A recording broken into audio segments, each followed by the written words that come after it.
Allez, bonjour à tous et bienvenue sur votre chaîne Smart TV. On va donc se retrouver aujourd'hui avec le test de la tablette Blackview, la Tab 10 Pro. Une tablette vendue 269 € sur Amazon, 217 sur le site français Blackview et moins cher bien sûr chez nos amis chinois d'AliExpress, de Banggood, etc. Allez, on se retrouve tout de suite, ne bouge pas.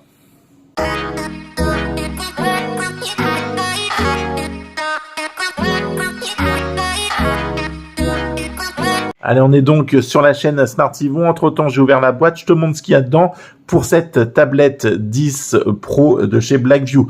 N'hésite pas à faire un tour dans la description. Tu découvriras différents moyens de me soutenir si tu le souhaites. Et voilà, puis n'hésite pas à me faire un petit commentaire pour me faire coucou.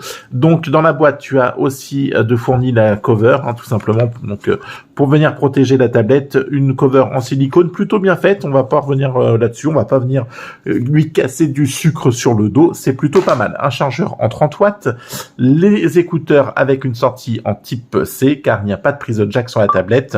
Tu auras aussi le câble en USB type C, de la lecture, et enfin le petit câble là, voilà, pour faire des petits bidules de geek. N'importe quoi. Oui, je ne sais pas quoi dire, donc je meuble. Allez, la tablette, hop, ça c'est la boîte, je la mets là-bas. Elle est donc ici. Une tablette qui fait donc 200... mais non, je t'ai pas demandé de t'éteindre.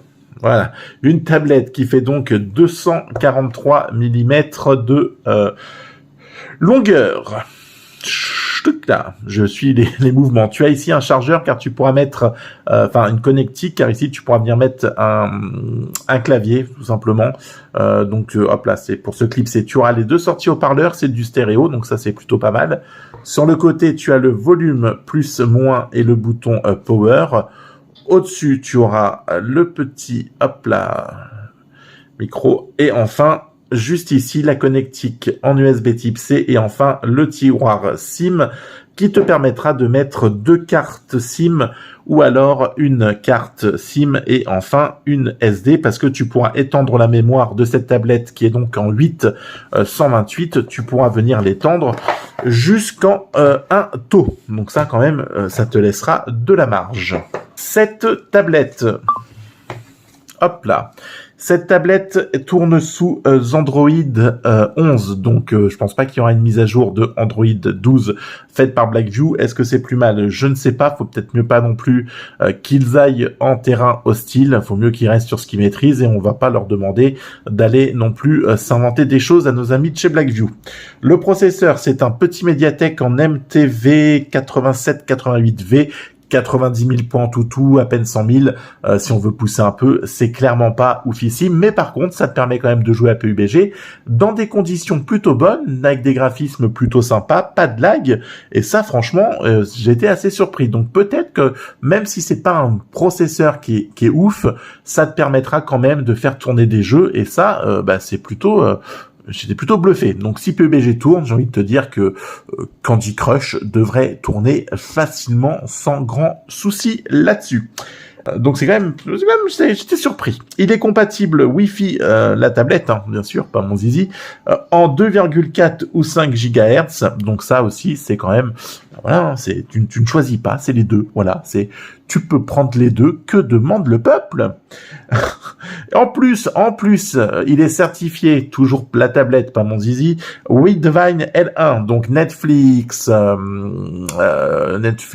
quoi d'autre, Disney+, MyCanal. Tu auras tout ça en Full HD+, 1080p+, donc pour la partie de l'écran. Et ça, quand même, mais ça aussi, c'est bien pensé. Bravo, Blackview. Cette tablette, elle fait donc un poids de 588 grammes. À l'utilisation, quand t'es assis, franchement, ça va. Par contre, je trouve qu'au bout d'un moment, ça commence quand même à peser légèrement son poids et tu vas venir sentir une douleur. Voilà, hop, regarde, écoute mon pouce qui craque à force et une douleur dans le poignet. Donc ça, c'est un peu dommage. Pour ce qui est partie écran, c'est donc du 10,1 pouces. Ça, c'est très bien avec une résolution Full HD+. La partie selfie, donc, est assurée par un capteur Sony. Hop là, juste ici. Voilà, on le trouve là. Hop, voilà. Alors par contre, la vitre qui est posée, t'as un écran, c'est horrible. impossible de se défaire des traces de doigts. Hein. J'ai mis du produit à vide tout à l'heure, c'est que dalle. J'ai abandonné, donc désolé pour les traces de doigts. J'ai tout fait pour les faire partir, mais j'ai pas réussi. Donc un IMX 219 en 8 mégapixels. Clairement, c'est pas les selfies de l'année, mais au moins ils sont là quand même. Et j'ai envie de te dire pour l'arrière, c'est un Sony, hop là. Sony IMX 258 en 13 mégapixels avec le flash. Et là aussi, c'est plutôt bon. Ça fait des photos correctes en pleine luminosité et tu peux t'amuser à les retoucher après via le logiciel photo. Voilà, et ça, voilà, c'est quand même plutôt pas mal. Faut savoir que donc cette tablette, elle est basée sur une petite surcouche de chez Blackview, qui est donc basée sur Android 11, qui te permet de faire quelques retouches. Et franchement, oui, bon, c'est plutôt propre. Hein. Vraiment, on va pas dire l'inverse. C'est plutôt pas mal. Ce qui est de la batterie, on va tenir une journée. J'ai trouvé qu'en lecture, ça avait tendance à être assez léger et que tu avais tendance à vite perdre des pourcentages. Je vois, voilà, franchement, je vais te dire 5 heures, 6 heures en vidéo, ça va être le grand max. Alors bon, j'aurais aimé un peu plus de cette tablette, mais on va devoir se fier à ça. Et ce qui est rassurant, c'est qu'avec cette belle charge de 30 watts, tu vas retrouver rapidement de l'autonomie et tu vas pouvoir, te faire plaisir et retourner regarder tes vidéos préférées et la chaîne Smart Yvon. Pour les haut-parleurs, ma foi, ils sont plutôt pas mauvais non plus, hein. On va écouter le son et ça donne envie de s'ambiancer, tout ça, c'est plutôt pas mal. Allez, on écoute.